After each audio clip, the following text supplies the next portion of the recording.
I think it was probably around like 1 o'clock in the morning. I came to a camp. I'd hit a logging road, gone a few miles on that. I came to a camp. I was like, all right, I got to get into this thing somehow. Their back door was like, the hinges were nailed in instead of screwed. So I pulled a couple of nails out and got in the door that way and was like, thank God.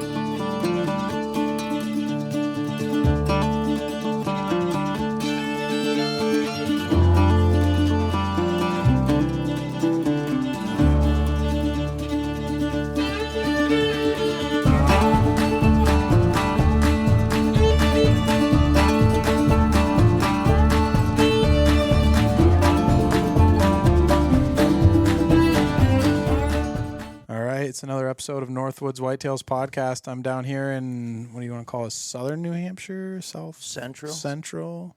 I think we're central. Long ways away from home for me. That's all I know. But, other side of the Vermont border, at least. Yeah, yep. And I'm sitting here with Jamie Savage and Kyle Lentz. Yep. And Travis Williams.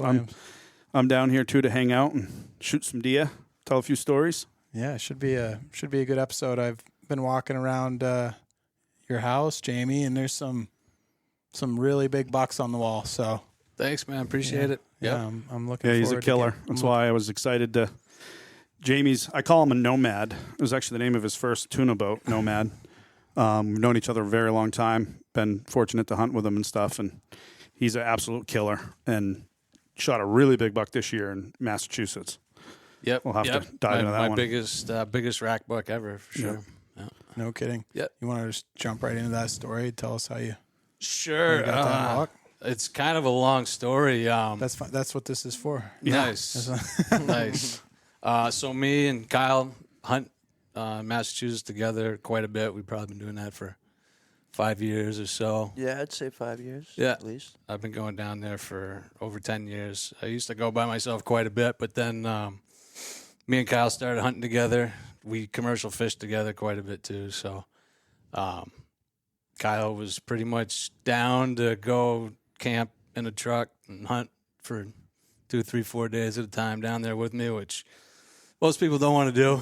They want a hotel or something. But yeah, I like to rough it. So we were down there this year. I think it was mid-December, late December, and our buddy James came with us. And the first day, I don't think I had much going. Kyle got on a buck, and James was driving his truck all over the place, spazzing out like he does. And he's like, oh, it's awesome over there. It's awesome over there. I want to hunt there. I want to hunt behind that swamp right across from camp.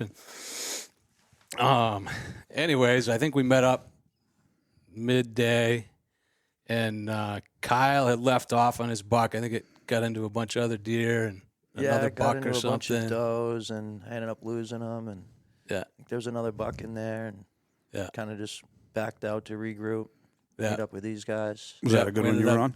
We ended up meeting up. One. Yeah, good track. Yeah.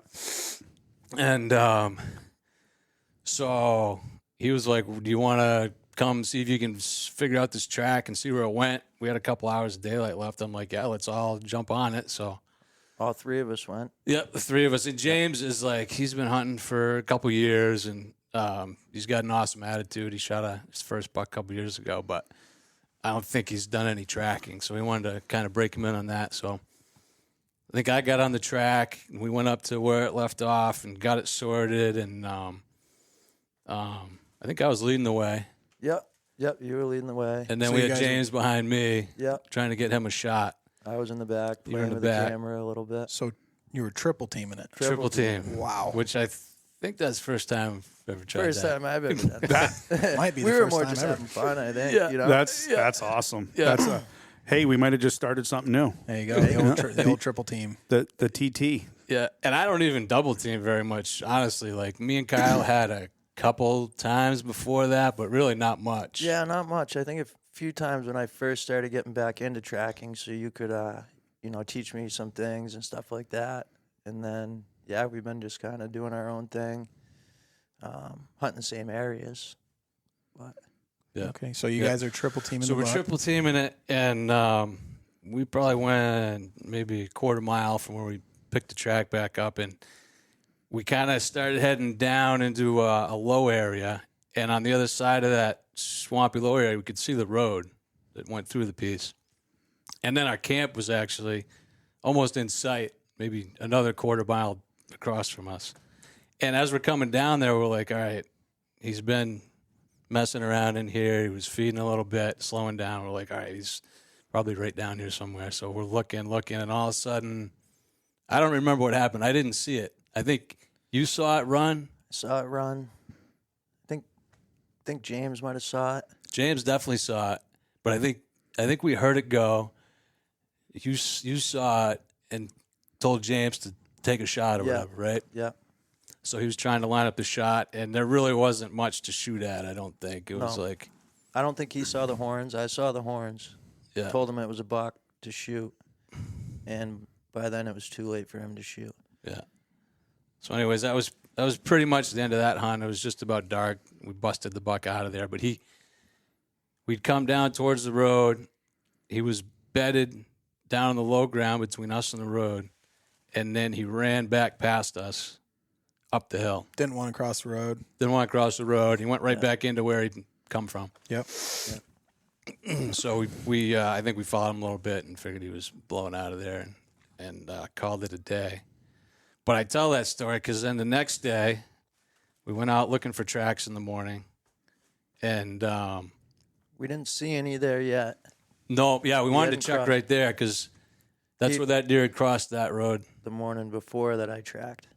Yeah. And he hadn't crossed yet. We did our loop. We actually found a nice track over on the other side of the piece. And then you wanted me to go check again. So I drove back just to check Oh, that's again. right, because we were going to take that one if we didn't find another. And now it's, we can hunt now. The sun's come up. And there's a fresh track coming across back into the piece. So I go get Jamie. And it wasn't there before, so now you know. Wasn't there before. Now you Wasn't- know, and it's him. Yeah, and it's fresh because It's I a big just track, drove through yeah. there an hour before. Really big track. So you guys are getting up at like 3:30 in the morning, and Probably Early. Nah. 4:35ish. We'd get up, Yeah. have coffee, breakfast, and you're looking early and Yep. trying to Trying pick to one up from the road. see if something moved Yep. overnight. Yeah. Yep. Yep. Yeah.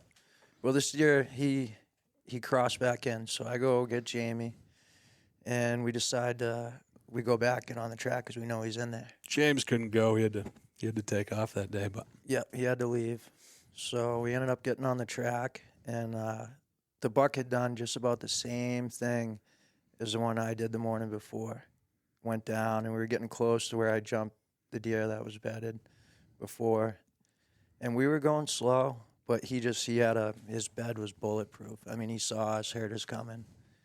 yeah, And- Kyle was leading. Yep. And we basically followed that same trail that buck had taken us the night before.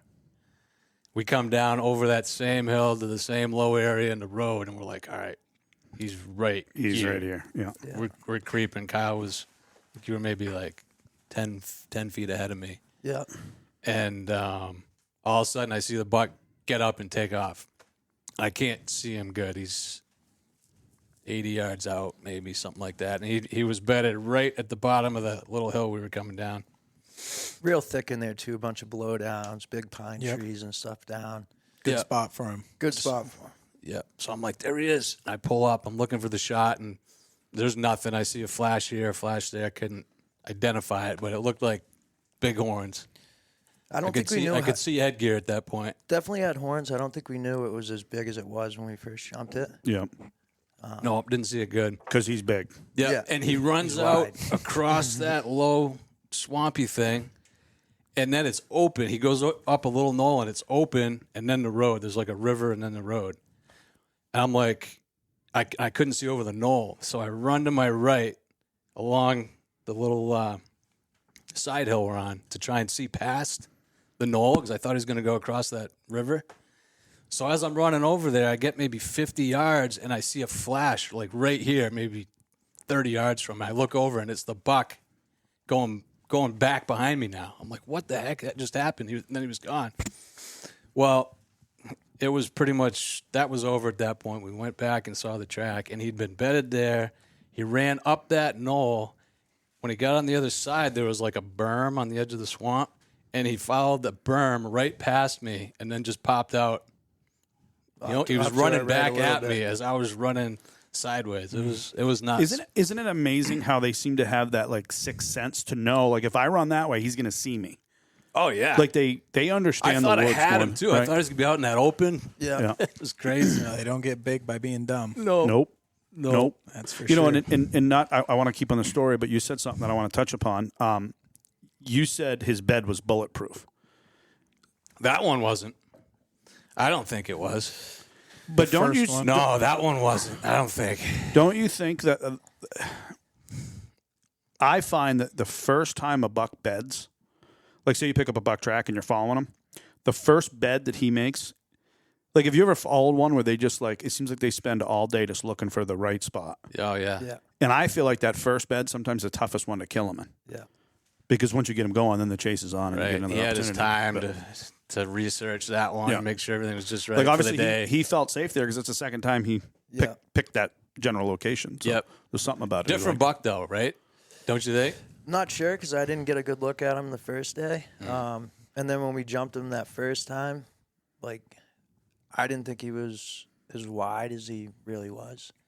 But yeah, I'm not sure. There was a handful of bucks could have been a that different seemed to buck. want Seemed a like- bed in that area. Seemed like the No one kidding. from the first day wasn't a monster. Yeah. So it's a different buck I think it's a different buck the from, second day. from the second. Okay. Yeah. I thought it was, but So he ran by you runs by on, me. on that berm. Yep. And we went and investigated, figured out what happened, gave him some time. I usually like to give him the halberd half hour the first time we jump him. Mm-hmm. And I think Kyle got back in the lead on that track. Yep. And so the funny thing is, our camp was basically in sight of where he was bedded. We were on the other side of the road, And James is at camp this maybe whole time. 300 yards at the most. He's is just where our teasing you trucks guys. were parked from where that deer was bedded. Both days, right? Basically the same No spot. kidding. Yeah. Crazy. So, He ended up going down. He crossed that first trail. well, remember he went back across where we'd cut his track, across that little road, Yep. and then we were trying to get James to go cover the other crossing. Remember, he's like, "Oh, this spot looks awesome on the other side of the campsite." Yeah, he wanted to hunt behind So the we're trying to the get camp. James to go get on the road over there, and we He couldn't had get to a hold leave. of him. Yeah, he had to leave, I think. And But the buck ended up crossing right there. It was like it was a river crossing right there, that little dam Yeah, thing. We yeah. kind of thought he was going there. He went across there. He's still running, crossed the road, and started going up a hill and started walking at that point. yeah, And I think we got up to the top of that I think you hill. noticed he started feeding as he was Yeah. going up that hill. Yep. And we were going pretty slow as we came up that hill, and we were looking pretty hard, right? Yep. And then I spotted him, I don't know, in a hardwood blowdown, I think, probably like 70 yards out. Yep. Could just see one horn. Well, you just stopped, and you're like, there he is. Yeah. Pulled up the gun. Or you didn't even say anything, but you pulled up the gun. Yeah. And I was looking, and I pulled up the gun. I'm looking. Jamie I pulled couldn't up. see anything. then I think you saw it because after, I was on him for probably, I don't know, maybe a minute. You could see him now. Yeah, I was right behind him. I was like looking over his shoulder when he was looking at it, but I was just off to the side and I couldn't see it. You might have taken another step to the left. Well, I did. I stepped to the left maybe 2 steps after we've been sitting there a little while already, and you were just lined up on not shooting. I'm like, all right, let's see if I can get around this Now tree. he's looking right at me, and I couldn't is he see. bedded? Or No, was- he's just he was standing there. feeding? Yep, feeding. top? He was feeding on the top, a down see his tree. Yeah. rack kind of doing, going up and down, and then he was looking right at me, and I couldn't see his horns anymore. I had a nice neck shot, couldn't see his horns, but you could see him now. Yeah, so when I stepped to the side, I could see him pretty good. I could see half his head and one horn sticking out from behind the tree that was blocking my view. And he's, I can see the horn going up and down feeding. Meanwhile, Kyle still hasn't shot. I'm like, all right, I'm just going to wait and see what happens. So he ended up taking one more step out. And now I can see from like his neck and his head half of his neck and his head, and I could see his far shoulder, kind of angling away from me though. Yep. So I'm lined up like that for 5 seconds, 10 seconds, something like Seemed that, like waiting to see if Kyle was going to shoot. I don't want to shoot him out from under him if he had the shot. And then all of a sudden he snapped his head up and he's looking right at one of us. I didn't know if he's looking at me or Kyle or what, but now he's looking right at us. I've got this like halfway decent shot, 75 yards. Time to shoot. Yeah. And I didn't feel good about it though, because it's like pretty small target. I was trying not to hit the tree and still catch like Were you using the magic? somewhere center of mass on his chest. Did you have the magic bullets? Muzzleloader. Muzzleloader. Yeah, See, if you had muzzleloader. Ryan's I got- magic I bullets, got you could one- have shot in the other direction. I and got know, him. right? No, got one shot. Yep. Yeah, So you I ended up shooting probably within a few seconds of him snapping his head over. When Jamie shot, it was the deer that I was looking at. I just couldn't, he was looking right at me, so I couldn't see his horns. Yep. After he shoots, he kind of comes at us a little bit. I think he dropped 2 or 3 times, Yeah, he took crashed off. a couple times. He was like angled toward us, 1/4 when I shot, and he just kind of didn't jump real hard. He like kept going moved that towards direction. us, kind of 1/4, but he was kind of stumbling or something. Couldn't really tell. So it looked like I hit him. Yeah. And then I shot, and I wasn't sure if I hit him or not, but I knew Jamie hit him. And I think we waited there for 15, 20 minutes or so. Yep. Walked over to He's- where he was he's- standing. He kind of staggered and stumbled, and then he started loping. He kind of went back by us. He didn't know where we were, No. and headed back down that hill that we'd come up. Yep. So yeah, then we went over and looked, saw where he'd fallen down a couple times, found a couple drops of blood, Little bit of maybe hair. 50 yards out, some hair. Wow. Yeah. Couldn't believe he wasn't right there after falling down a couple times. Right. Yeah. And then And especially I hit him kind of head on, so Wow. that bullet went right down into right and he through. ended up going, there's more to the story, right? He ended up Oh going yeah, for that a was the little- beginning Oh, of the that day. was just the That was- start of the day. Oh, We that was still the got, what, start. 7 Oh, it's just miles begun. after that? Yeah, that was the beginning of the day. We'd probably gone like less than a mile the whole day at that point. Now you got him leaking and you're back on the track. He's leaking a little bit. We don't know how good he's hit. Yeah. And we're kind of sneaking on it. We figure he might be down, bedded somewhere close right, Right. there. We're headed back down towards camp now. Yep. Yep. And you're going slow on him because you think he could be right there. You know, you don't Yep. know how bad he's hit. Yeah. Yep. And maybe within 200 yards. Found where he fell again. Some good blood on like a log, I think. Yep. Wow. And we were looking at that, and then Kyle's like, there he is. He was right there to the left, 30 yards away, Oh. just standing there. And when I said that, he took off, and we couldn't get on him fast enough. Yeah, I'm sure he's watching us walk up to that area, and yeah, he blew out of there. And then so we kind of like we're playing the game of trying to catch up to him without spooking him and seeing if he was bedded or whatever, and we ended up jumping him maybe 2 or 3 more times over Couple miles. 3 miles, 2 or 3 yeah. miles up and And over a mountain. is he rebedding every time? He's trying to lay rebedding, down? but Yeah. he's like he's running big jumps, and then I think he did a big half setting us circle. up every time. He's setting us up on vantage points. So he's still got his wits about oh, him. big time. Yeah. And we're wondering like how good he's hit because he's not Not bleeding too much, just Not specks bleeding here much. and there. Well, there's no exit, probably, right? no exit. Ended up being no. It went right down Yep. into him. That one bed, he ends up, he heads down toward camp. We saw him there. Then he does like a big half circle and beds a few times. When we got back up on top of the mountain, he bedded again, and he bled pretty good in that bed. So we knew he was hit good. We knew then. he was hit pretty good then. But we were up in the mountain, Laurel, and Yep. I don't think we thought we were going to get a chance to see him in that, so we kind of started going fast. Oh yeah. And he was right there in the mountain laurel. He let us walk right up to him in the mountain laurel. I think No, they feel I- safe in that stuff. I kind of did that on purpose. I think I was leading the way at that Yeah, point, you and were- we were yeah. coming. It was like kind of frozen in Mount Laurel in the snow. That stuff is never quiet, anyways. No. So I was like, all right, maybe Skip if we through just this. go right at him as hard as we can, Yep. we'll bump into him, get him a shot, and we almost did. Yeah. I saw him go just for a second. I think you I saw a ran flash up on a of him. rock and just He saw was a flash. 20 of him. yards out when we jumped him that time, but I tried running to cut him off coming out of it. I couldn't move fast enough. But that was like right on top of that mountain ridge. Yep. And he started working his way down this huge ridge. On the back side of it. Yep, the back side of where he'd come up. And we were going pretty quick at that point. It was like open hardwoods over there. We're running out of time, too, at this point. It's Oh, starting yeah. to get late. Yeah, it's probably 2, 3 o'clock at that point. I think after we saw all the blood in the bed up on top, we were like, let's, Put keep some going time on, time to try go. keep 'em- Yeah. yeah. You start saying to yourself, like, it's like my buck this year, same thing. It's like, I can't believe I'm going to run out of daylight if I don't, Yeah. When is it going to happen? You keep jumping them, and they're so smart, even when they're hurt. So smart. Yeah.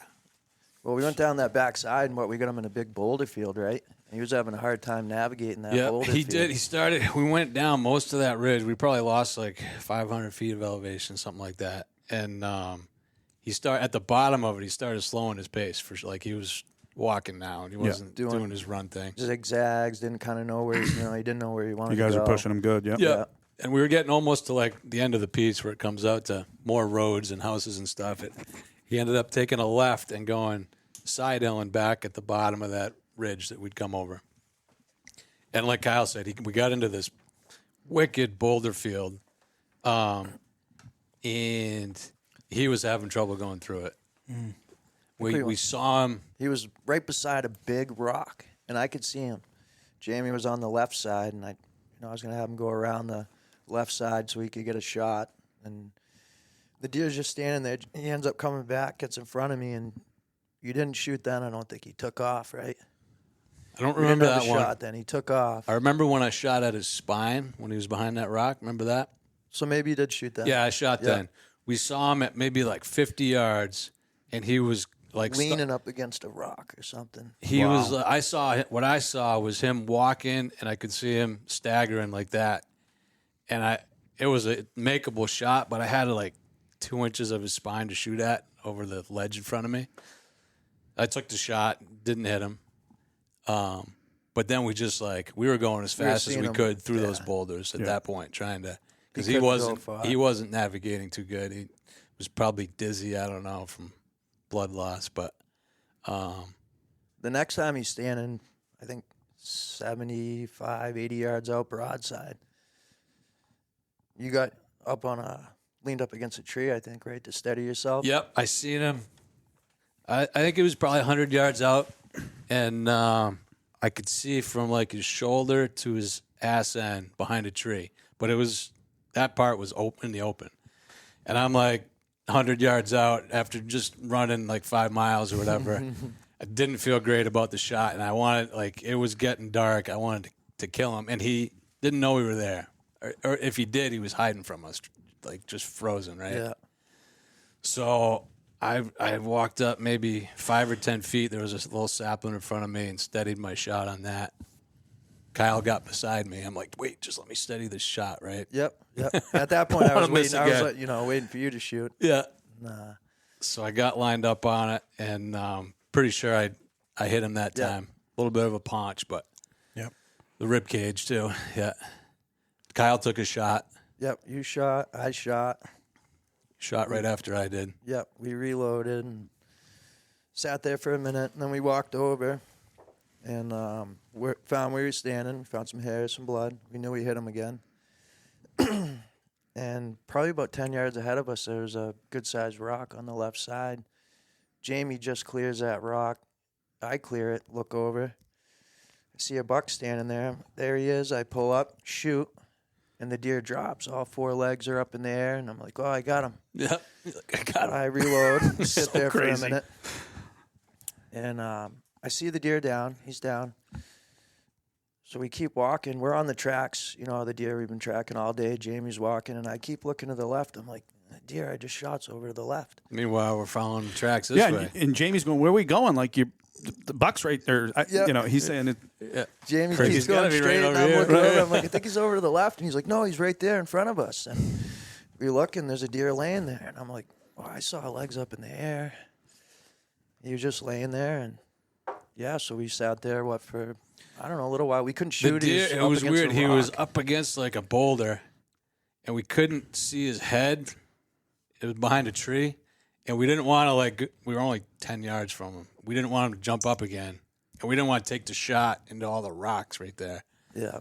So it looked like he was just about dead. So we were kind of sitting there for maybe 10 minutes, just kind of waiting for him to die. Right? Stressful 10 minutes. Yeah. It was awkward, and you didn't want to sit there and watch him suffer, but at the same time, You don't want to keep pushing. didn't want to jump him up and Didn't want to take a that bad being shot that in close the to him rocks. into all those rocks. It Yeah. was weird, but I think finally we got a little closer. He ended up jumping up, Yeah. and Kyle shot him pretty much point blank, Yeah. dropped him right there. He Finished did him end up off. jumping up. Yeah, jumped did. up, He yeah. did jump up. Yeah. Yeah. Tough critter. Yeah, couldn't believe it. Yeah, so he was down.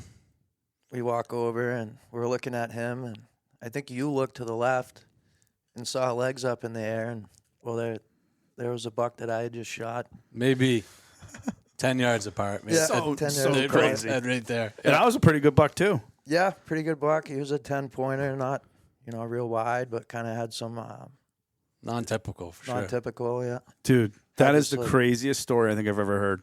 It was not. We were both sitting there What did the that heck? just happen? We I just was shot like, two and mature what whitetails, tracking, double teaming one. and they weren't together. I No, mean, just we'd random. been tracking that buck for 5 or 6 miles at that point. Right. It's just random that he bumped into That that is other so buck cool. right there. So how big was yours? What What did he score? he scored 151 rough score. That's a Yeah, beauty. yeah, Yeah, gross we'll rough. we'll definitely we'll put some pictures up on Northwoods Whitetails and Yep. and hopefully we'll have some content for you guys of the hunt because Kyle, you filmed a little bit, right? yeah. I got some footage. Yeah, Yeah, it'll be awesome. So you guys look for that. Yeah. And Sure. did yours score as well? Did you score? I yours? haven't scored mine. No. Not sure what it would score. Yeah, it wasn't a real high score, I No, would yeah. say, but mature Still a buck. nice Yeah. buck. Yeah. anyway. 10 point. Yeah. Any Wasn't I mean- a real racker, but a real nice buck. 10 points on them. You think about how many 10 pointers have you killed? Yeah. It's Right. You guys take a bunch of really cool photos with both of you in the woods with them. Yep. Yeah, I set up Yeah. my camera. We took some footage with the camera, us holding them up, and took some pictures. I think we got some nice pictures when we got back home too. That's cool. You Yeah. won't do that very many times. No, that's we were unreal. like, that's not that's a right. once in a Then the- lifetimer right there. Then the fun began. We had a 9-mile hike back to the truck. I think. I don't know if it We was go get that the far, truck. but it was probably like 6. Yeah, it was far. On Well, both, That's huh? long Yeah, enough. yeah. I think we made it just a little bit after dark. Would to go you do? back. You hike back, get the rig, and come back around because you were close Yeah, to yeah, a road, right? Yeah, because we would have had to go uphill for Right. a mile. There's no dragging It wasn't. up We over weren't that. getting out that way. And you didn't feel like sleeping in the woods next to him. Not that time. not Not that time. No, I wasn't worried about mountain lions anymore. Yeah. Eating my kill. Yeah, Yeah. because that's a story that's happened, by the way, Isaac. You've done that? That buck, I spent the night out there with him because Which one? that one actually was off that same ridge that we went over. That one's a 145, but it was bare ground, frozen ground, hard, and I dragged for a couple hours. It was like 10 o'clock at night at that point. It What state? was Massachusetts. Oh, that was Mass? Yep. Yep. Same area. spot. Gotcha. Yep. And I didn't really know Massachusetts when I first started hunting, and I was seeing all these big paw tracks in the snow. Not that trip, but earlier. And I thought they were mountain lion because I seen them walking up on top of logs and stuff. Yep. Turned out they were bears. I figured Yep. out later on. But at Yep. that time, I'm like, man, this place is loaded with mountain lions. They're going to eat this thing if I leave it here tonight. Yep. So I did. I walked back to my truck. It was less than a mile. I got my Coleman lantern, my sleeping bag, and I just let that thing burn half the night. Slept there. Remember- And Wow. Remember dragged when I them out said? in the morning. Remember when I called him the Nomad? Yeah. Is it starting to come together? Yeah. Listen, there's going to be a lot more stories that we're going to share. That Yeah. by the end of it, if you don't think he's a nomad, then No, I mean I can tell. All right. So what do you guys do for work? Commercial fishing. I do charters. Kyle's straight commercial. Yeah, I drag and commercial tuna fish. I catch Really? haddock, cod, squid. No kidding. Yeah, he So- does it all. Does it all. I just tuna fish and haddock charters, tuna charters. So that's seasonal. Yeah. Oh yeah, Then we And take the balls off. so that helps for Hunt. hunting. Yeah. definitely. It used to not help for hunting because the big tuna season would be like September, October, November. Really. So back in those days, I still got to track. I'd get the late season, but Yep. early season was pretty much not happening for me. But since the show, Wicked Tuna got so popular and everybody tuna fishes so much now, the season gets shut down pretty much halfway through September's pretty much the end of it. You get a few more days in October and maybe November, but I just haul the boat out. I just haul out in October now. And So in a way, the Googans are helping you.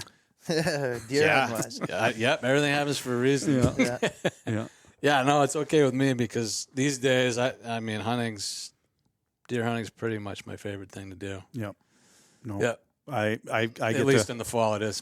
I've been tuna fishing with Jamie a bunch of times, and it's an absolute blast. But I always say it, same thing. Like, if you made me pick one, it's gonna be hunting every time. Yep. Oh yeah. We've had some fun together. Remember the first time you and I? It was in your Nomad boat. Yep. We went out. Ryan was so mad. Ryan Bonner, good friend of ours. We went out and we caught one that was like an 80-something incher, and then he's like, just throw another bait out. 2 seconds later, we're tight again. We ended up losing that one, but that was a blast. Yep. Yeah, we'll leave a link to your charter business too if anybody wants to hook up with one of the best on the ocean. Yeah. Awesome. Give these guys a call. Awesome. They'll put you on the tuna and the haddock, whatever else you're looking for. Yep. Yeah, it's cool. We're like definitely best friends. Tuna fishing, like more than friends. We work together. Yeah. We share Fish intel. together all summer. And it That's helps big time. Like Yep. if you have a person out there you can trust and work together like that. And you guys click. Like Oh yeah, he lives right down the road. Right. We both kind of moved up here maybe 15, 20 years ago or so. We're from southern New Hampshire, but Cool. Yeah. we figured out that we both lived in the same town same and stuff. both did the same stuff. And Yep. yeah, we've been Pretty much the partners same, but ever the since. age difference. Yep. Yeah. Yep. I'm a couple years older, but yeah, works good. So this year hunting together. I mean, we hunt together every year, but when we started tracking together, it was like, holy shit, this works really good. We're doing it together too. We see deer alone tracking, but it just seemed like when we got together tracking, it was a lot easier. Like we were, instead of sometimes you take a track, you don't catch up to that deer, you don't see it. Or I felt like when we were together, we were pretty much unstoppable. More We were seeing 'em every camaraderie too, time, right? you Like know? It's push way yourselves more and stuff. fun for Yeah. one thing, and like more than that for me, like feeding on I each got other. ADD, A B C D, like Travis says, like I have a hard time focusing on anything for more than half an hour, whatever. Yeah. Yep. But if I got Kyle there with me, I'm just more in the game and I can keep my focus. And if I lose it, he's probably paying attention when I'm not. Yeah. Definitely helps me a lot. Valid. And this was pretty much the first time we double teamed a buck and had success. Yeah. But we went and did it the next day? We tracked that other one? Or was it a few days We ended later? up leaving after we shot these 2 deer. We came home. Then we went back, and the first day we went back, we got on another deer. Yep. And Yep. And when I said this was a long story, like this is kind of the end of that story. Yep. Same scenario, right? yeah, Crossed the same road, went down to the same first bed, down in the low area by the swamp, across from our campsite. yeah, We ended up jumping it out of there. Oh, I got on that one, right? We got were on trying to that meet one. in there. We got screwed up. I ended up Little chasing him across the miscommunication, I road, think. and you'd gone in there looking for me. You didn't find me. yeah, There was so many tracks at that point. yeah. But I went back to camp and got him, and we got back on the track together. And I was on the lead on that track, and we made it up that first hill, and we kind of knew he was going to be bedded up where he was. Kyle had marked a bed he'd seen in there Yeah, the year before. Yeah. Right at the start of like the mountain laurel. And No, stuff. was he like feeding, or was there any indications on the track that he was going to bed there? Or are you just going off the intel, making you think he's going to bed there? Yep, nope, there was indication. So I had an idea that this buck only had one horn because I'd seen where he'd been feeding down below. And, oh, wait, I didn't even jump him down there. I think you jumped him across the street. I jumped him across? Okay. Yeah. He'd been feeding, and I saw his horn mark only on one side at one point. So I'm like, I know he's a buck, Kyle, but He might have one horn, I'm not sure, but it was a good track. And it was late in the afternoon and first day back, so we figured, well, we'll go take it. Yeah. And he did. He crossed that road running, and then as soon as he got across it, he stopped running, went to a walk. Yeah. And he was going Nipped. straight uphill. He's going straight uphill, and then he was nipping some buds as he got up towards that mountain laurel patch, right? Yeah. Nipping a few buds. We knew he was feeding a little bit. Yep. And it seemed like where he only ran for maybe a couple hundred yards and then went to a walk, we kind of figured he was going to bed anyways. And we were coming up, I guess it was an east-facing ridge, and we had the west wind coming over the top, and then you had like a patch of mountain laurel halfway down, third of the way down that hill. So we were like, this is a prime place for him to bed. Yeah. We already know that they bed right there.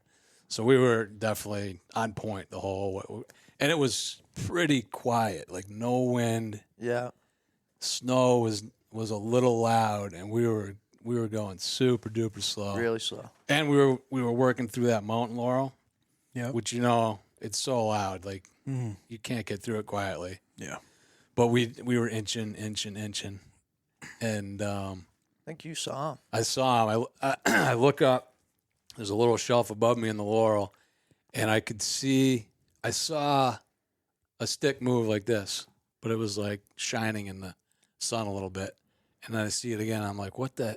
So I pulled the scope up, and it's only 20 yards from me, and it was tines. I could see the deer's head sideways, and I could see two big tines, like probably 10-inch tines, and the main beam. And I had a headshot on it, but I'm like, something's weird here. I didn't, at that time, it wasn't clicking in my head, but I think he only had one horn, and I was seeing that front side because I was like, where's the rest of it? But it wasn't clicking in my head at that point. Yeah. But I'm pulled up, I see the scoping him deer out, now and 'cause I was Jamie's ahead on of you. Yeah. It's probably like 5 or 10 feet ahead of you. Yeah. You were off to my side a little bit. So now you're looking at him, Yeah. and we're sitting there forever, maybe 5 minutes. Maybe 5 minutes. Yep. Yep. Like my arms got tired from looking at it. And I didn't have a clean shot at his body. I figured out he was bedded, but I couldn't see below his head. I didn't know if there was a rock or I was like, the land was right there. I didn't know what I had to shoot at. Yeah. And I wasn't sure I wanted to shoot him with one horn if that's, but I couldn't tell for sure that's what it was. Right. Yeah. But you could see his head pretty good. I had a good view of, I could see Or his his neck, rack, right? I could see his ear, and the start of his neck. I didn't have the scope that day. I had the ghost ring and fire sight. I ended up just putting it right below his ear and touched it off, and he wasn't too spooked when he ran. Remember, they took off. They didn't really run. Ended up there was 2 bucks there's bedded 2 bucks together in it. right there. Of Yeah. course. And a doe. Yeah. $2 in a doe bedded Yeah. right there. All in a line from me too. Like I might have hit any one of those deer if I'd fired through there. Yeah. Yeah. But yeah, I ended up hitting him, and we went over where they were bedded down, some hair, some blood, and we tracked him till just before sunset, and I think we jumped him one more time, and he was bleeding pretty good all the way till then, and I think we picked up the track the next morning, and he stopped bleeding from right where we left off. Yeah, that was the last blood right there. We tracked him all day long. Some guy had gotten on him, followed him for, a mile or something. He gave up. Yep. We tracked him through, I think, 3 or 4 beds that day. And then we finally saw him in the afternoon, and he was completely fine all day. He was feeding, bedding. Yep. Might have given him a racing stripe or something.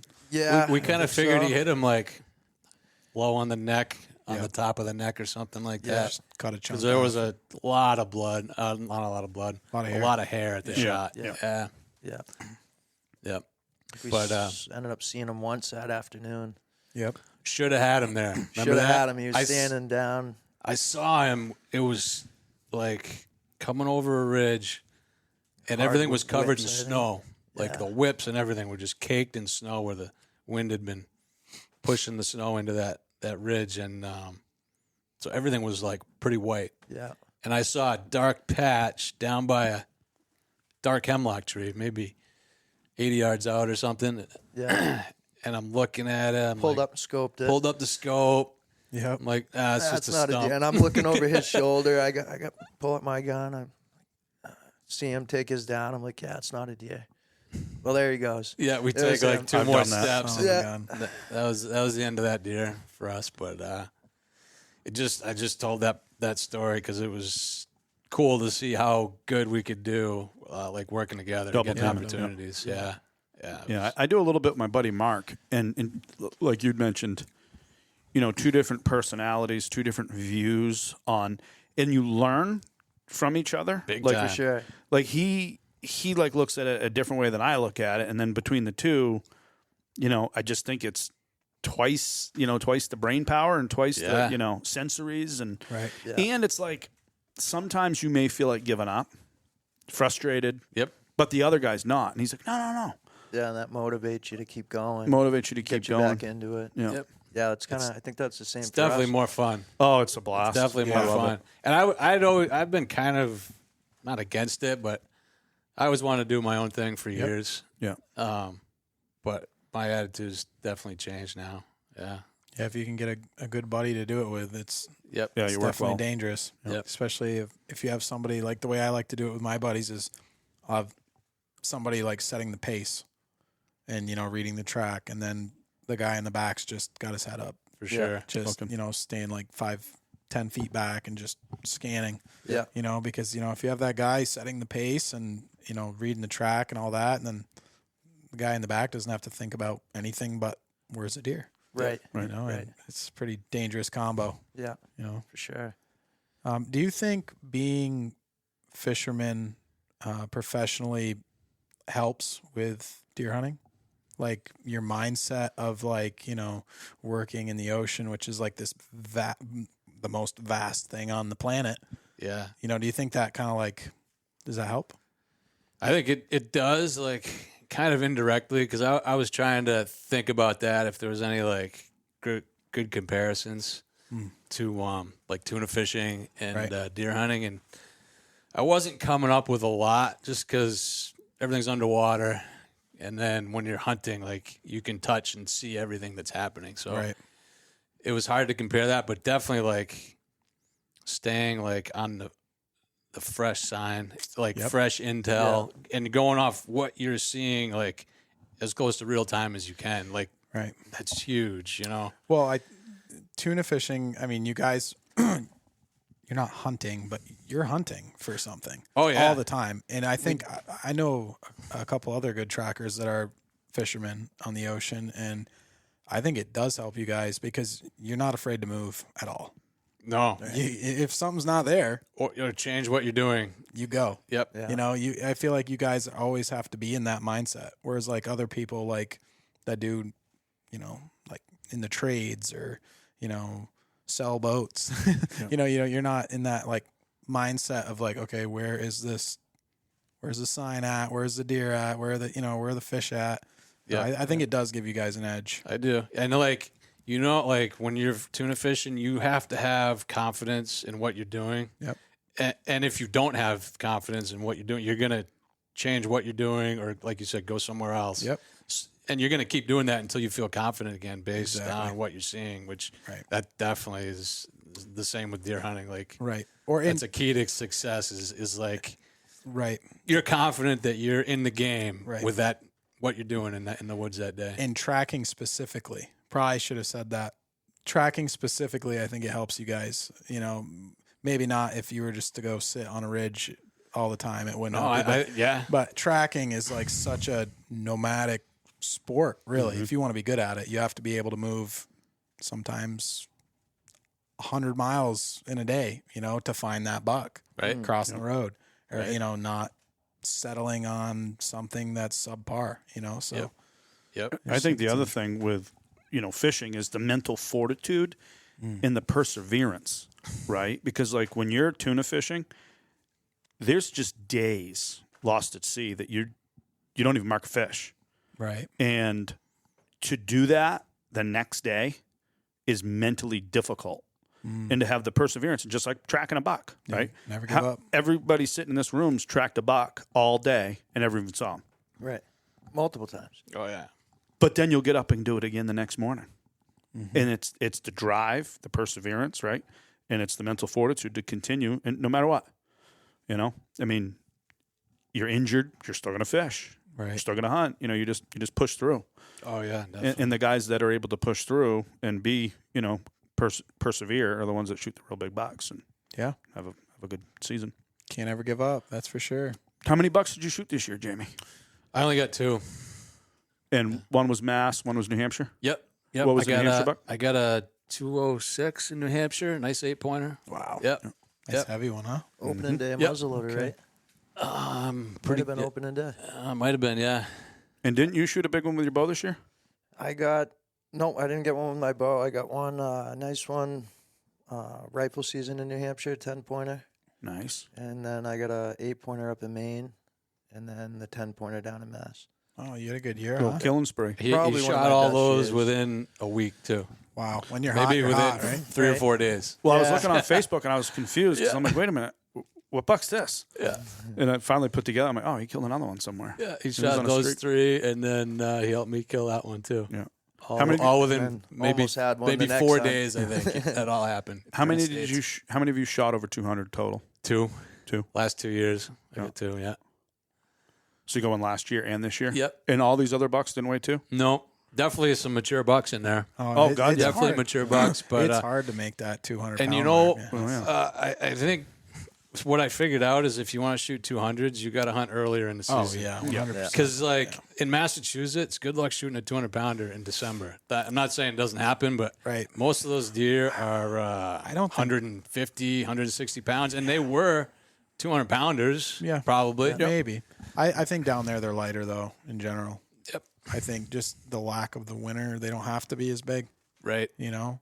I still think they get, like, big feet and stuff when they're mature, but I just don't know if you're The going to get a lot of... Berkshire winter, though, like, pretty comparable to here. Yeah. It is, yeah. I mean, with the elevation, Yeah. I think it is. Oh, yeah. I mean, when we were down there, we had, it was December. There was 3 feet of snow. Right, yeah. So they get some rugged Yeah, winters. I hear people say Massachusetts, they have small feet down here, which you will find big rack bucks with small feet down there, but you still see the big, huge tracks too. Yep. Like that one, the 10-pointer I got this year had a 4-finger track all day. I mean, it was a big track, big, heavy dew claws, and he weighed 182 In December.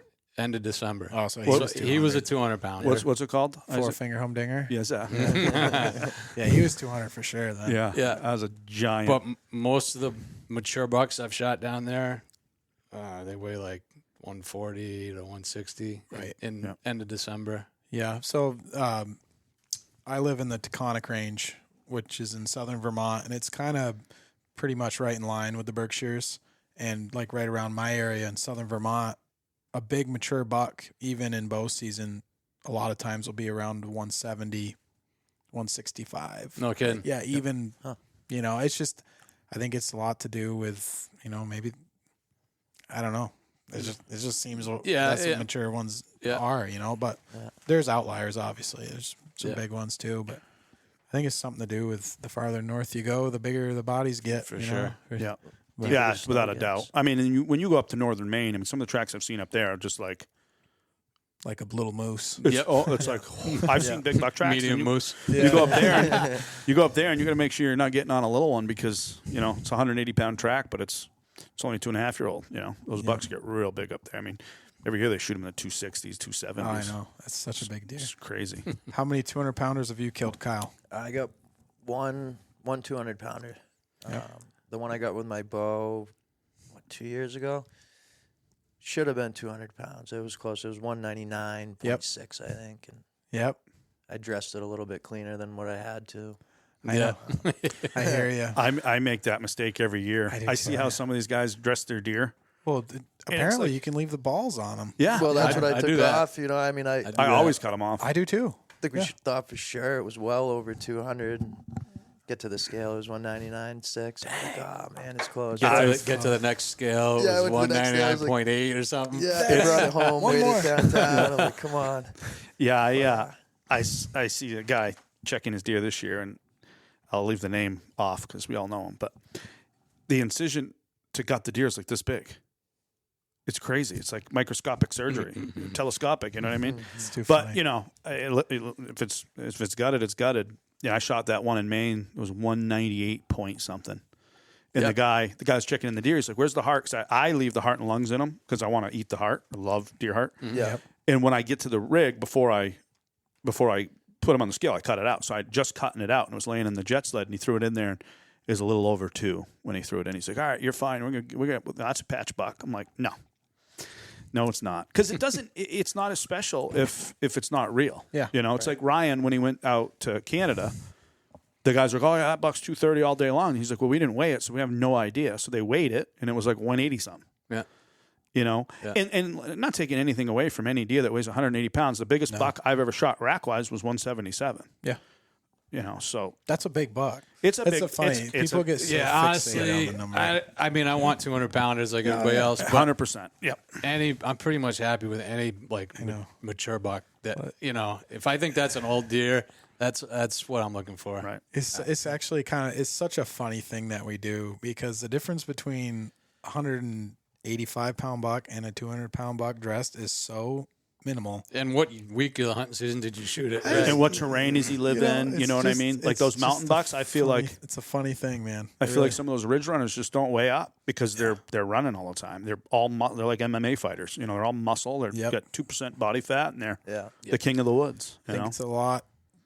Every deer is different, just like people. Yep. You know, you got some that are big, and it's because their dad was big, and their dad's dad was big, and then you have some that are little because you know their dad was little, and so on and so forth. But it's not going to stop me from trying to kill 200 pounders. Don't get me wrong, but No, the bigger the better.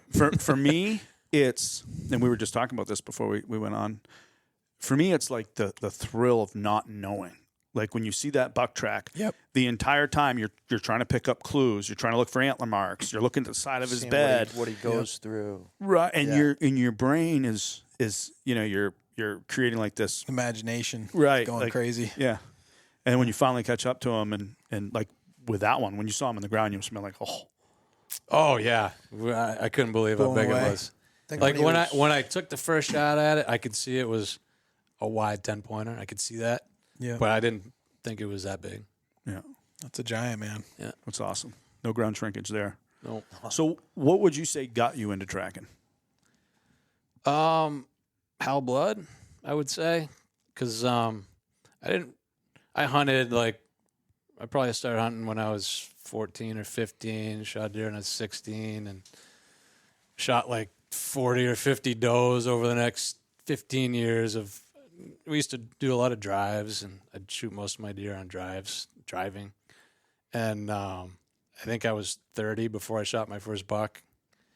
And I just was never able to sit still. So once I didn't really know what tracking was until that point. And then I saw Hal Blood's book and was like, this is for me. Like, you can follow deer around all day and read their tracks, and you don't have to sit there and wait for them or do drives or anything.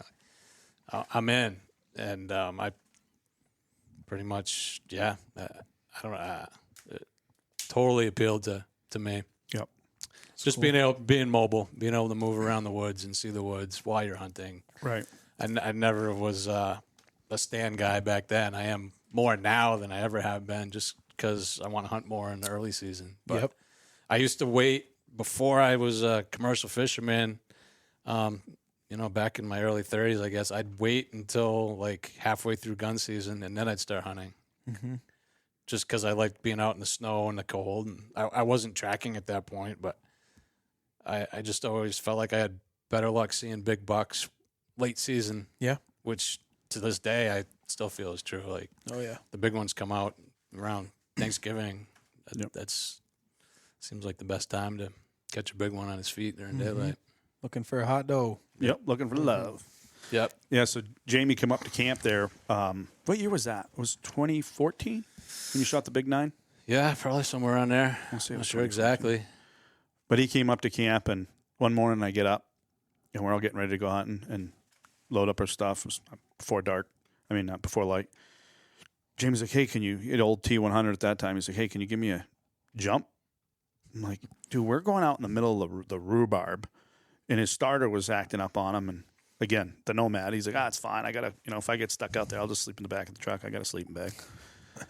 So it wasn't, I don't know. It was like 2 nights later, and he'd said to me, listen, if I don't come back, we already said he'd hiked back and slept with a deer one time. Like he's You'd be all right. Sure enough, he didn't come. You'd shot your 9-pointer already. Yep, and I was trying. I wanted to get into Maine, hiking from New Hampshire, because to drive over there is forever. And Right. we were pretty close to the border, but you had to hike in. And I was like, where should I go? And you're like, oh yeah, drive up the end of this little spur road. Yeah. Hike around this mountain to the backside, and it's nice over there. You'll be in Maine. So I did it, and I was like, yeah, this is cool. And you had a tag over there? Yep. Okay. Oh yeah. Okay. Yeah, had a Maine tag. Yep. Maine rifle. So I'm in there all day. I didn't really cut the track I was looking for, so I saw some tracks and got towards the end of the day. I'm like, all right, I got to get out of here. Well, I'm going to go around the south side of the mountain to get back to the truck instead of going back around the north side the way I came in.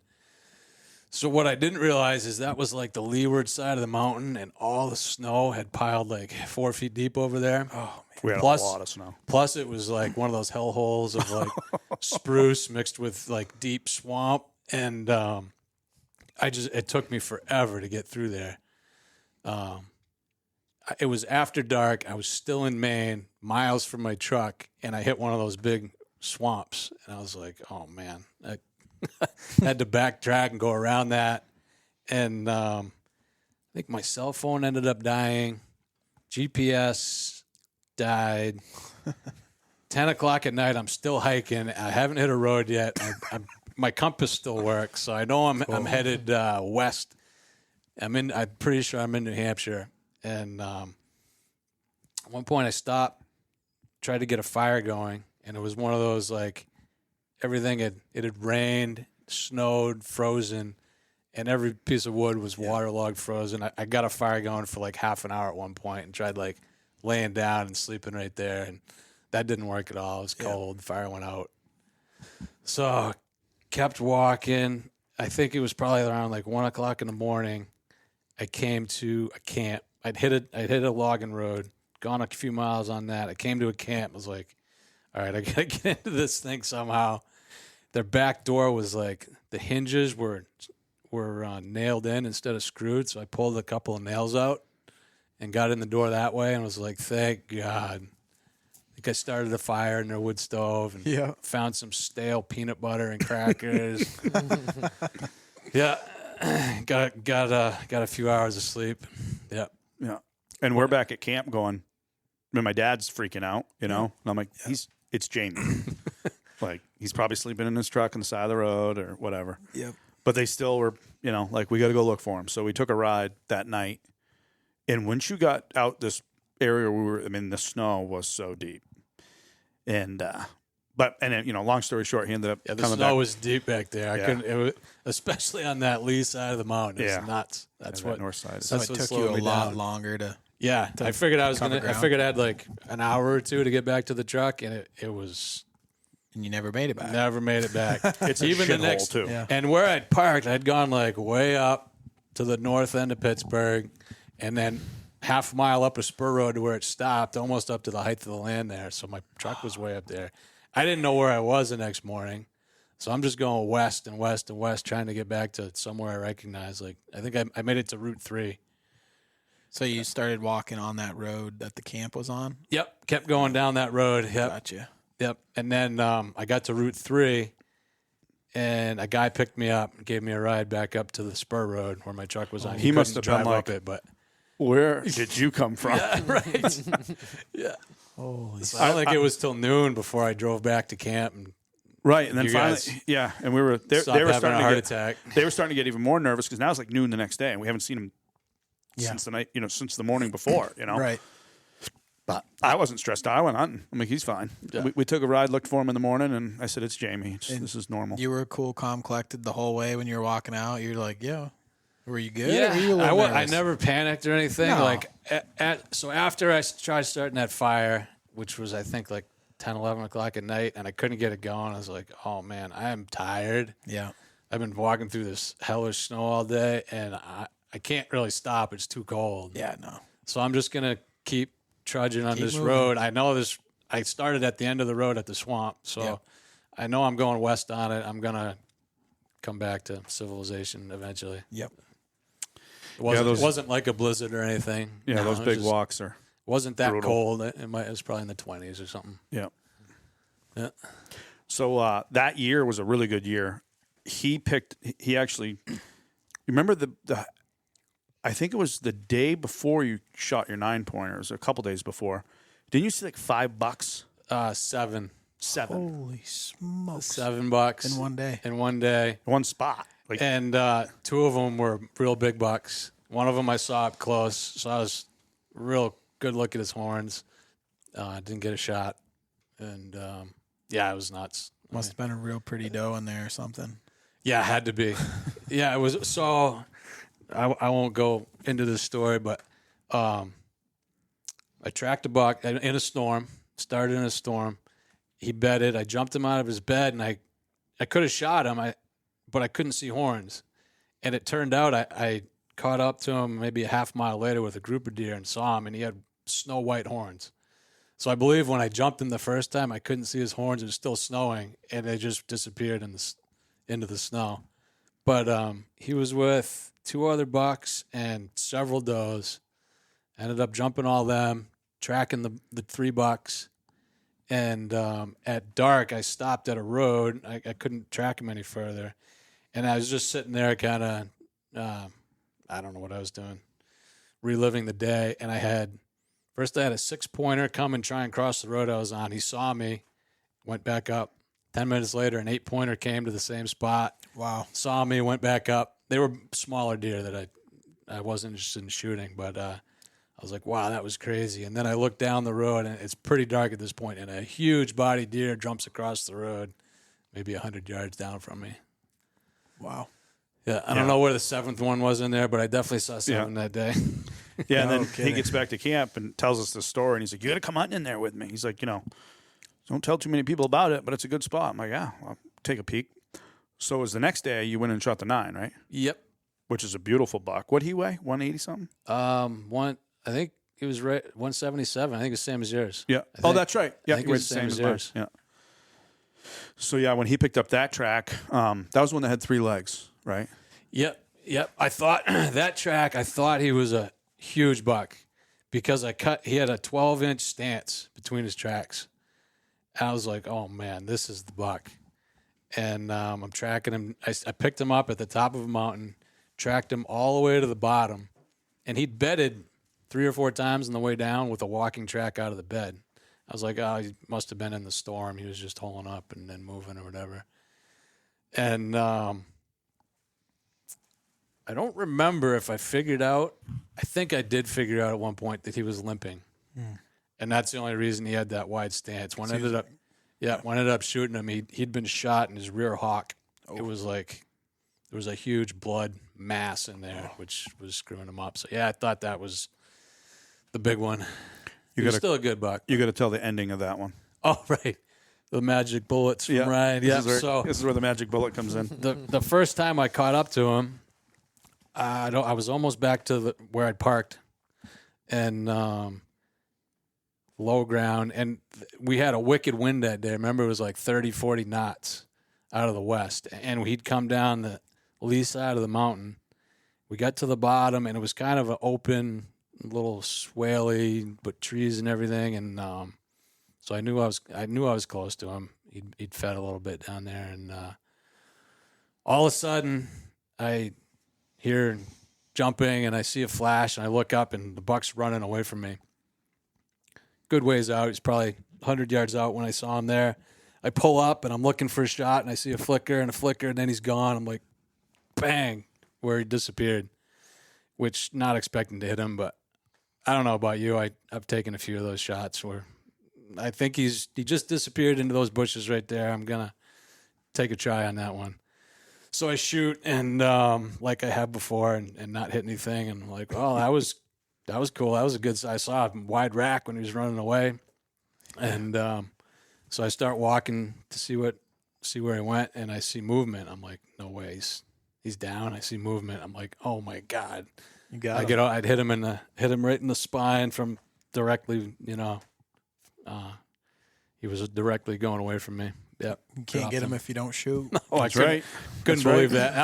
I was probably like 150-yard shot, and he wasn't there. But You know, he and was there. I get it from some people that, they listen to these encounters and these recounts of these stories, and they're like, geez, that seems a little reckless. But you got to understand, where we're hunting is vast. Yeah, wilderness. there's nobody back there. There's nobody around us. It's not like Especially you're if the deer just ran there. right. Yeah. And, Really and, not anybody there. and in addition, like, I think it's your responsibility as a tracker to go after them. And like when you hear us talk about we got them wounded and we're killing the deer, and in 90% of the time, if not even greater, when you get them leaking and they're still leaking, you're going to get them. Oh, yeah. I just wanted to add that in there because sometimes people are like, what are you shooting at? I mean, Yeah. but I wouldn't recommend doing that to anybody, but in that situation where you got see it's to. a big Oh, buck, I he would. was bedded right there. Yep. And he just disappeared right there. And you got There's him. not going to be some guy there where he no just way, ran to. no way. And you got him, and it brings us back to the magic bullets. So our buddy Ryan does a lot of hand loading, and I brought my gun to him, and we must have tried 15 different flavors, this and that, and finally we came up with this recipe that shoots really good out of the 30-06 pumps that we hunt with, and I think that was the first year he was hunting with them. The year before I killed my buck, and I'm notorious for shooting a lot, and Ryan's like, so what happened? I'm like, he stood up and I shot and he dropped. I'm like, it's friggin' your magic bullets. I didn't even get to shoot more than once. And then he says, dude, you're right. Those bullets worked. He goes, the deer was out of sight. I pulled the trigger. I was like, there's no way I got him. I go over there and he's laying there flopping. Yeah. So that's the magic bullet story. But no, so Jamie shot that buck, and that same day I was hunting almost in the same area, and I had picked up this giant buck track, which ended up being the buck that I tracked for 2 weeks. So I barged through camp all hot, you're not going to believe, tell him the day. I jumped him down in the swamp, and he's sitting there in his PJs. Yeah, cool. So I'm like, how about you? How'd your day go? Oh, I got one. I'm like, you what? He's like, I got one. I'm like, well, where is it? He's like, it's in the back of the truck. I'm like, well, let's go look at it. Okay, let me get my Crocs on. It's funny. I can't believe I it. was back to camp by noon that day. Yeah. He's like got a couple beers in him. He's just chilling. And Yep. lets me tell my big story, which was nothing compared to his story. He's got a dead buck in the back of the truck. So we went out and looked at it. It was a giant. We'll get some filming. We'll film it a little bit so you guys can see it on YouTube. But that was a good day. And that was the first day I ended up tracking the biggest rack buck that I ever, maybe the 8-pointer I shot in Maine might be right there with it. But anyway, one of the biggest rack bucks I ever shot. Yep. So I got to thank Jamie for that one. But same area. Yeah, I wish I was still there when you finally got him. But man, it was like you cut his track every day for weeks, right? Yeah, I just almost every day. Almost every day I tracked him. I mean, one day I got cut off on him, and the guy stayed on him. I mean, I was on him for a good 2-3 miles, going on him hard. I never caught the guy. I never caught the deer, and I just kind of like got sick of doing that, and went somewhere else. But yeah, I tracked him for 2 weeks, and I mean, to be honest with you, towards the end, I was just getting frustrated. I would imagine, Jesus. Like, he was going down in that big swamp, and he'd do what I believe was his night walk looking for love, and he never found love on any of the days that I followed him. He'd chase some does and stuff, but never got with a doe. And then finally on Thanksgiving, we got some snow, and we found the buck's track from the road. Greg was with me. He was in the passenger seat. And the deer had come to the edge of the road, but didn't cross the road, and was like up on the bank. And I mean, it had. And this is where, like, I don't get how people go, oh, it's a 200-pounder, because this is one of the biggest tracks I've ever followed. Yeah. Stagger, rounded toes, the whole nine. And he weighed 177. But anyway, I ended up picking him up. Again, thanks to my buddy Greg, who saw it, because I was going to drive right by it. And he was with a doe, which was a game changer, because this buck was so smart. But when he was with that doe, she was making the decisions. Mm-hmm. Yeah. You know how that works, right? They're always the boss. Of course. Yeah. And, I mean, I didn't go 100 yards, and I jumped them out of their beds. Never saw them, just heard them go. And I did the Hell Blood special, gave them 20 minutes, half hour. Went on them, and they were running, just trying to put some space between them and me. And they literally went from a run to a trot to a bed. Oh yeah. Because I'm going along, and and my head's up, and I only went probably a mile and a half or so. And I look, and the doe was she half stood up. She like caught, like we locked eyes, and she's looking at me. I'm looking at her, and I'm like, guns up, and I'm looking for the buck. Well, of course, he's bedded behind a blowdown, and all I see was that tight rack jump over the blowdown. I'm like, oh my God, he was right there. Actually, I got to look through one of my cell phones because I remember I filmed myself. I'm like, I just need a friggin' break. Yeah. Like, come on, dude. Like, I'd seen him a couple other times. On the other days when I tracked him, but no shots. Yeah. Like just flashes. And so finally I started tracking him again after 15, 20 minutes and same thing. Just going. And I probably went 2 miles, 3 miles this time. I was pretty good clip because I'd parked up top. And then I shot him down in the other road, the one that comes out there. Yeah. I was only quarter of a mile from the end of that, and I'm going along, all of a sudden, my radio goes off. And now my dad, it was Thanksgiving, my mom had come up and stuff, so I was like, I'm not gonna, he wasn't gonna hunt that morning or whatever, so I was like, I'm just gonna go. I'm obviously going, it's good conditions. And he ended up being like 0.3 of a mile from me. He'd come in late.